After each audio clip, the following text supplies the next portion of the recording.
believer with the Cleveland Indians. Hello, everyone, and welcome to the December 14th, 2018 Lake County Sentinel Podcast. I'm your host, publisher, and sports editor, Tim Shirer, and I want to just get some things out of the way right away tonight, so I don't forget to talk about them later. One of the things is that we will be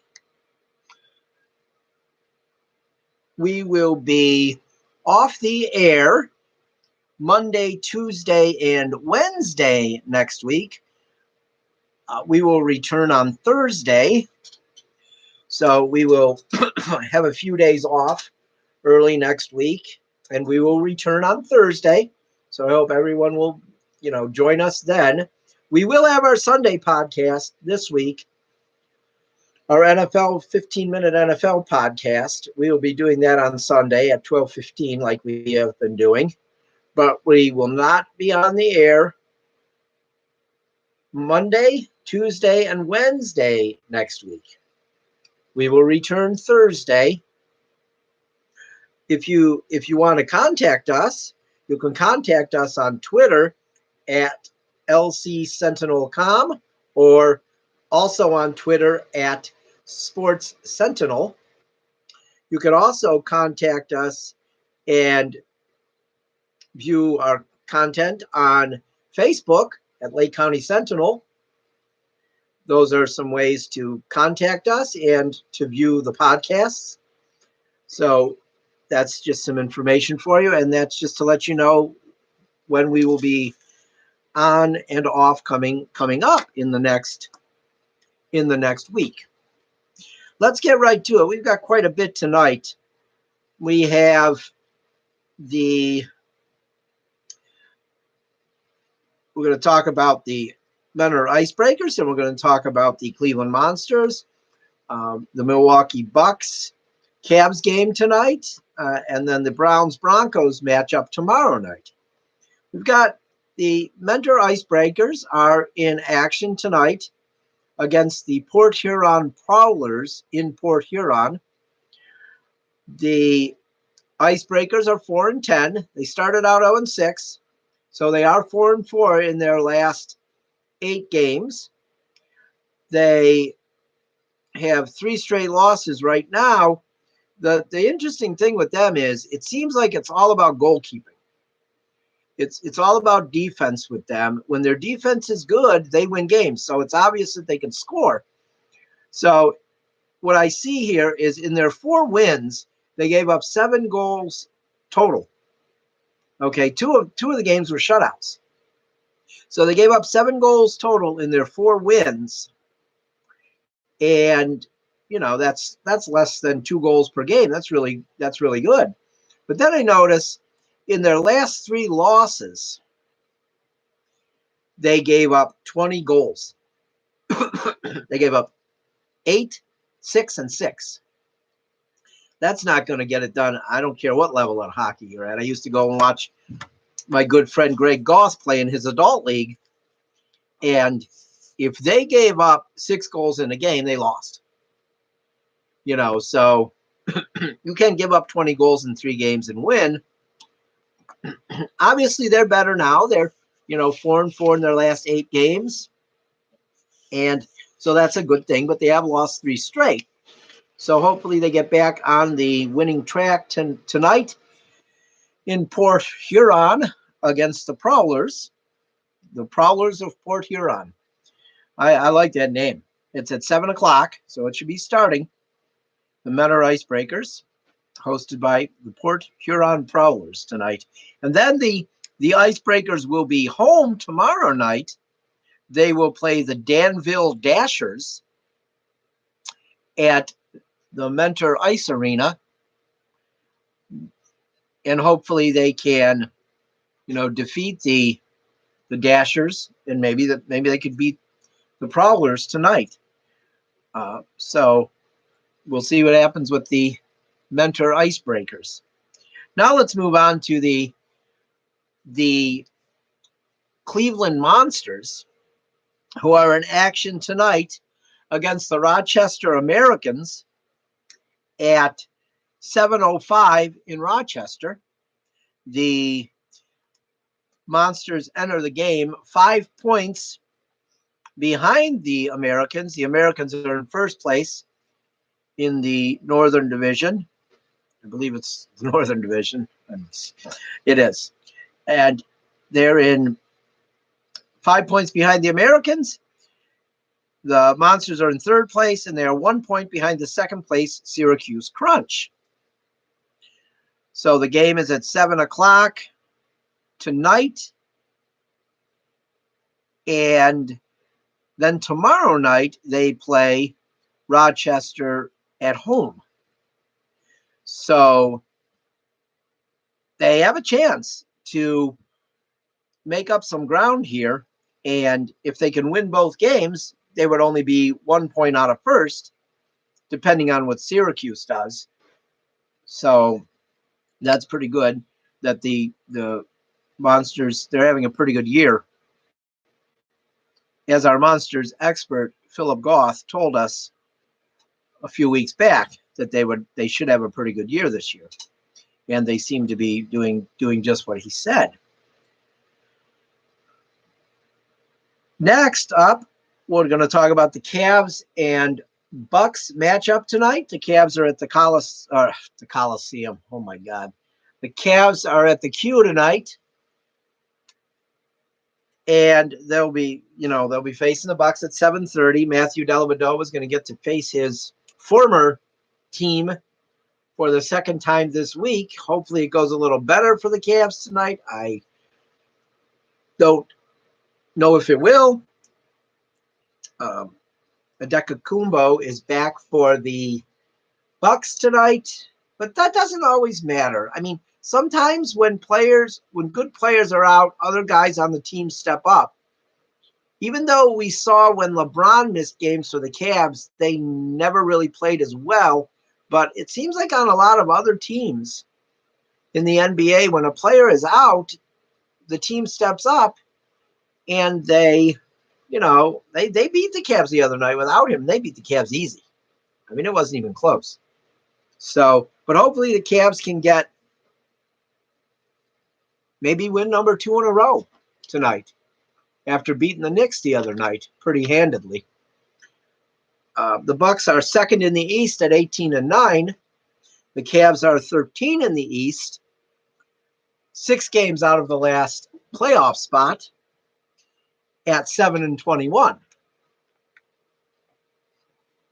We like to mention playoffs in Cleveland when it isn't always possible.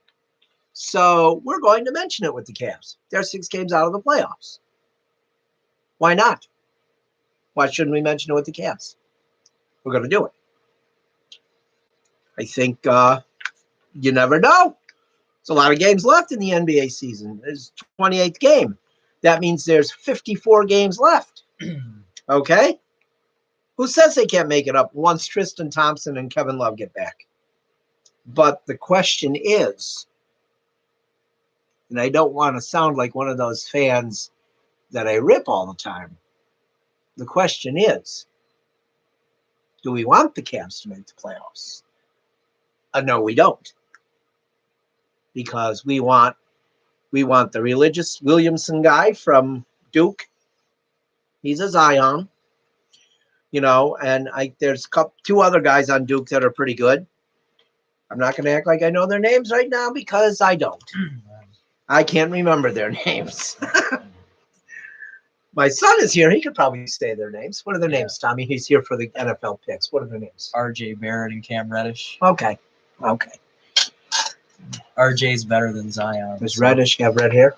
No. No, okay. But R.J.'s the best. Oh, okay. Is he better than? Yes. He's better than the religious guy. Yeah, because all he can do is dunk. So Oh, okay. Shaq made a career on dunking, though. Yeah, Shaq was a center, though. He was big, too. He was big. Okay. All right. So the Cavs, hopefully the Cavs can get a win tonight. I don't know if they will, but let's hope. But now let's go to the preview of the Browns-Broncos game. Browns fans are acting like they are better than the Broncos. They're acting like the Broncos don't have anything to play for, because the Browns are playing for their playoff lives, so no one else exists. It's great. It's great. The Broncos have a better record, Browns fans. They do. They're 6-7. So they're actually ahead of the Browns in the playoff picture. Keep that in mind before you go crazy and then you're disappointed. If you had asked me 3 weeks ago, could the Browns win these last 3 games, I would have said absolutely not. Now, I guess there is I would say, 25% chance they could win all 3. The Browns, while Browns fans would like to believe that, they are much better than the Broncos, the Browns have scored 2 more points this year than the Broncos. 2. It's more. Okay. That's more. You just said it, right? You just said that, right? Yeah. More. Okay. The Browns defense has also given up 50 more points than the Broncos defense. Yeah. I don't doubt that. I'm thinking that kind of gives the Broncos the advantage. Yeah. If you look at stats. Yeah. Plus, the Broncos are at home at Mile High. But the funny thing about it is, you look back on the history of this series, okay? In the regular season, the Browns are 5-20 all time against the Broncos. 5-23 if you include the playoffs. But the funny thing is, 3 of the 5 wins the Browns have in the series have come in Denver. Of course, that was like back in 1970, 72, and I think 1989. But I think I heard today they've lost 11 in a row to Denver. I know they've lost quite a few in a row in Denver. Streaks end. Well, that's true. I know they've lost quite a few in a row in Denver, and it has never been a good place to play for any team, not just the Browns. It's a very hard place to win in the NFL. But their losses at home too. Who knows tomorrow night? Whose losses at home? Their losses at home aren't bad though. They have 3 losses at home. Whose losses? The at Broncos. Home? Okay, yeah. So they Rangers, play. I the mean, home team. they beat the Steelers too. I mean, there. So, but I don't know. We'll see. But let's go to our predictions. My pick is I'm going to go with the Browns are getting 3 points, but I'm going to go with Denver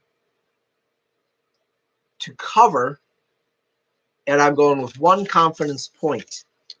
I got the Browns with 3 confidence points. Okay. Let's go with the early game tomorrow. The Houston Texans are at the Samiltons, the New York Jets. Samilton is playing again. Okay. So, but I'm going with the Texans. The Jets are getting 7 points, but I'm going with the Texans and 10 confidence points. We have the Texans with 13 So confidence points. you pretty much think that Samilton doesn't have a chance. Don't matter. J.J. Watt might he might close that Broadway play. Samilton ain't Hamilton. I tell you. I don't even think he's Samilton. All right, well that's pretty much it. That's the thanks Tommy. Yep. We'll see you on Sunday for the 15-minute podcast. That's the rest of our sports show for tonight. Now we're going to, after this break, we're going to go to the news and politics portion of the show.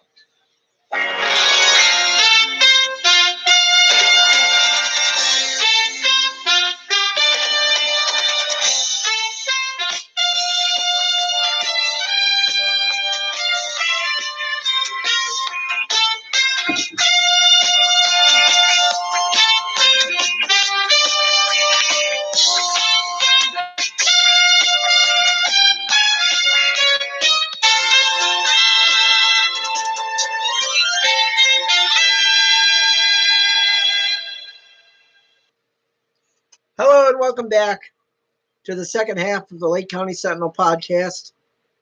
I'm your host, Tim Shirer, and we're going to talk about some things we've been talking about since the beginning of the podcast. It's the Trump investigation, that stuff. But I'm going to remind you, if you want to get a hold of us, you could get a hold of us on Twitter at LCSentinelCom, or you could get a hold of us at Sports Sentinel. That's on Twitter. Or you could look us up on Facebook at Lake County Sentinel. And, of course, our website, home of the Lake County Sentinel, is www.lakecountysentinel.com. That's www.lakecountysentinel.com. So let's get into this stuff. We've got some topics to work on here.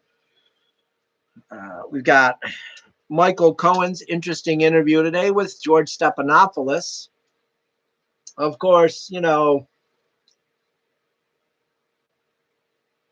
Trump supporters will say that, of course, the interview was probably scripted and set up because it was done with George Stephanopoulos, a former Bill Clinton chief of staff. And yeah, he was, but he has, that's out there. Everybody knows that. So just give me a break. All right. But Michael Cohen, he basically he didn't just throw. I mean, he neatly laid Donald Trump under the bus today in that interview. And then drove the bus over him 4 or 5 times. But I mean, we do have to take it with a grain of salt. We do have to say, how much can we believe Michael Cohen? Is this guy a guy that we can really believe with everything he says? I'm going to put that out there. I'm going to say that. I'm not saying that we shouldn't believe him. I'm not saying that we should believe him. But, this guy was pretty close to Trump. I mean, before things went bad, Trump told us, he was the greatest guy on earth, Michael Cohen. He was like family. He was a great guy. And, of course, since, he's changed his tune and said that Cohen was nobody. I did minor things for him. He was on one board with me. He was a minor guy. I didn't really know him, even though, 2 years ago or a year and a half ago, he told us Michael Cohen was probably one of the most important people in his organization. So, I think you have to, you believe whoever you want in this. I feel like Robert Mueller probably believed some of the stuff that Michael Cohen told him. So I'm not sure exactly where it's all going at this point, but it doesn't look good at this point for Donald Trump.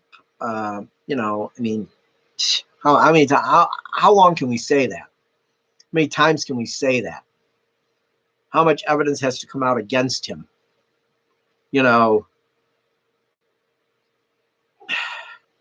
I mean, I guess we're just beating it into the ground at this point, and almost, I think we've established the fact that there's a lot there. Okay. We've established that fact there's a lot there, even though Trump and his supporters are completely ignoring it and acting like there's nothing there. There is a lot there. Okay. There is a lot there. So I don't think Michael Cohen really said anything today on Good Morning America that surprised anyone.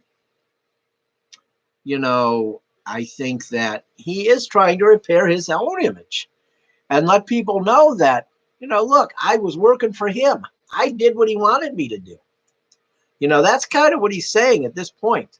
Of course, he, should have known that if he knew who Trump was, if he knew the kind of person Trump was, he should have known better than to do all of these things for him. because I'm sure there was a pattern that he had seen and that others had seen of Trump throwing people away when they weren't useful anymore. So he had to know that if push came to shove, that Trump was going to throw him away too. Okay? He had to know this. He had to know. Well, that probably was his biggest mistake. That he did it assuming that Trump would not throw him away, and Trump threw him away. As soon as the pressure got hard and things got rough, Trump turned on him and acted like, he wasn't this trustworthy guy that he once was. And I think that's when Cohen realized, well, I got to fend for myself.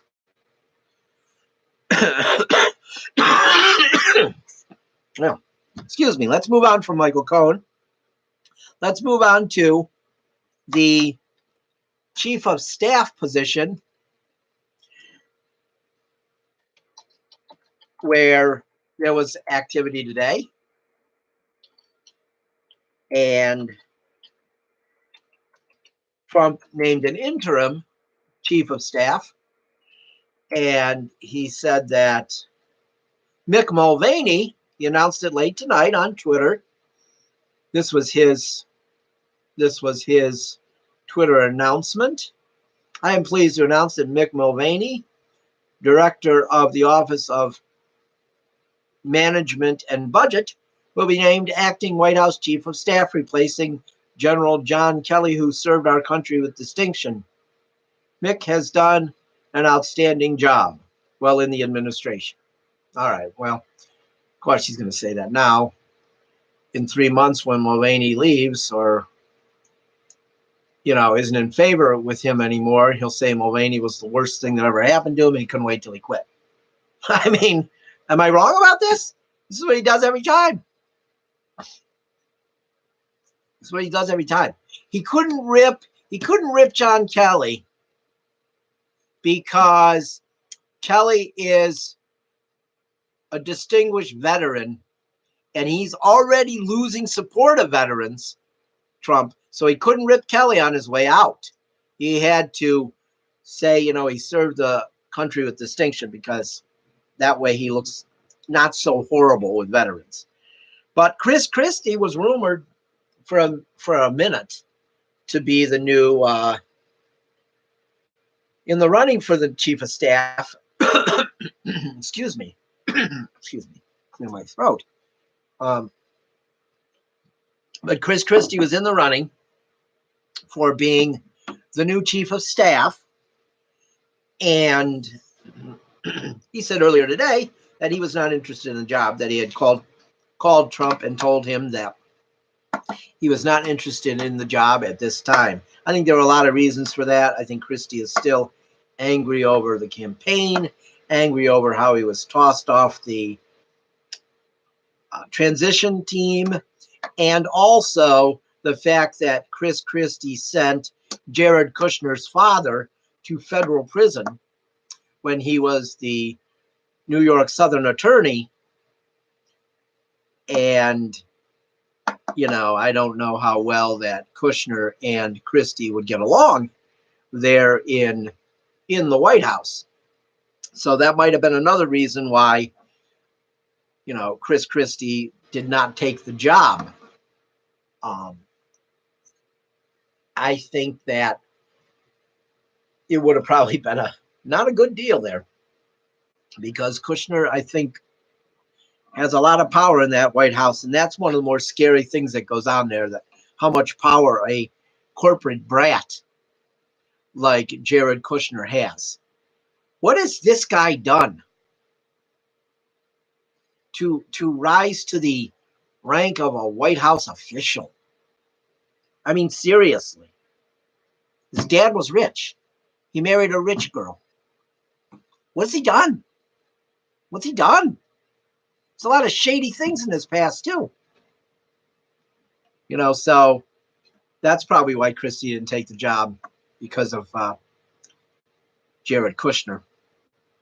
Not really surprised at that. I mean, there were a lot of rumors during the transition that's why why Christie was, basically thrown off the transition team, because him and Kushner had some differences, which stem back to Christie sending Kushner's father to federal prison. So that's that. But what's funny is we're talking about transition team, but you also have the inauguration committee. There's some stuff coming out today that the inauguration committee is now being investigated. Yes. What a surprise. Another branch of the Trump administration being investigated. Now there was a conflict of interest. And it sounds like the Washington hotel that Trump owns was booking rooms, was used by the inauguration committee to book rooms. And the rumors out today and some of the evidence that's being released is saying that Ivanka Trump, who was negotiating the room prices, but who was she negotiating for? Was Ivanka Trump negotiating on behalf of the inauguration committee or on behalf of the Trump Hotel, where many people say they were price gouging? Oh, I can't imagine a Trump would price gouge. Oh my God. No, come on. Let's be fair. Well, let's be fair to Ivanka Trump. We don't know if she's probably acting honestly. After all, she is a Trump and they're honest. Yeah, right. Well, let's finish up the show tonight by talking a little bit about the stock market. It was down again today, 496.87 points. It closed at 24,100. So since Trump took office, the stock market has gone up 4,273%. This amazingly successful market that Donald Trump's supporters tell us about, that he's done such an amazing job with the stock market. So in his first 2 years, as of today, the stock market has gone up 4,273 points. Well, in Obama's first 2 years, the stock market went up 3,471 points. Interesting that it really hasn't gone up that much more under Trump, and we got 2 weeks left. Okay, we got 2 weeks left in the year. I'm not rooting for it, but it's not too far out of the imagination that in the first 2 years of the Trump administration, the stock market may not have gone up any more than it did in Obama's. And Trump inherited a much better economy than Barack Obama did. So 802 points more the stock market has gone up with him is not that amazing, Trump people. It's not that amazing. So that's our stock market update for tonight. Let's hope there's better days ahead for the stock market. But that's it for tonight.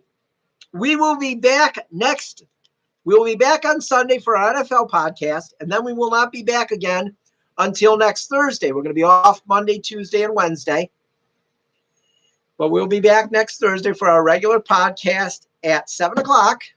So I hope you can join us then. Remember, you can contact us at Twitter, on Twitter at LCSentinelCom, or on Twitter at Sports Sentinel, or also you can also find us on Facebook at Lake County Sentinel.